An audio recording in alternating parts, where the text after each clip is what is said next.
అయితే సార్ మన ఇంట్లో కొన్ని వస్తువులు అంతవరకు బానే ఉంటారు. కొన్ని వస్తువులు తీసుకొచ్చి పెట్టిన తర్వాత మనకి ఇంట్లో ఏది కలిసి రావట్లేదని అంటారు. ఇది కూడా ఉంటుందా? ఖచ్చితంగా ఉంటది. ఇప్పుడు మనం ఏం చేసాం ఎక్కడికైనా గుడికోతాం. హ్మ్. గుడికి దేవుని బొమ్మని మంచిది బాగా ఇప్పుడు పటం తీసుకొనొస్తాం. హ్మ్. దానికి ఆడ కలర్ కలర్ లైట్లు పెడతాడు. డిజైన్ డిజైన్ చేస్తాడు. ఏమో తయారు చేస్తాడు. అది ఏమైందంటే తయారు చేసే విధానంలా వాడు వాడిన మెటల్ రాంగ్ మెటల్. హ్మ్. ఆ మెటీరియల్ నెగెటివ్ ఎనర్జీ ఉన్నందుకు ఏమైందంటే మనం తెచ్చి ఆ ఇంట్లో పెట్టుకున్నాక దానితోటి మనకు ఎఫెక్ట్ అయితది ఇంట్ల. ఆ ఎనర్జీ ప్రతి వస్తువుకి గాని, మనిషికి గాని హ్మ్. ప్రతి దానికి ఒక రకమైన ఆరా ఉంటది. ఆరా ఏం చేస్తదంటే వాడు తయారు చేసిన మెటల్‌ని బట్టి ఆరా అది నెగెటివ్ ఆరా ఉంటది. అది తెచ్చి ఆ వస్తువు మన ఇంట్లో పెట్టుకున్నాక మనకు నెగెటివ్ మన ఆరా తగ్గిపోతది. అది లాగేస్తుంటది ఎప్పుడు. ఆ ఓకే. ఇంట్ల. ఆ ఇంట్లో ఉన్న మనుషుల యొక్క ఆరా మొత్తం అది లాగేసుకుంటుంటది.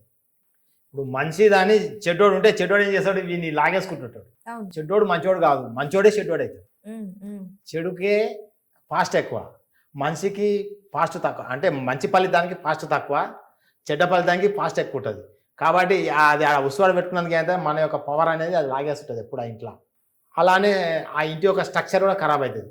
అంటే వాస్తు యొక్క లోపం కూడా ఏర్పడుతది. హ్మ్. ఏర్పడి మనకు సమస్యలు స్టార్ట్ అయితాయి.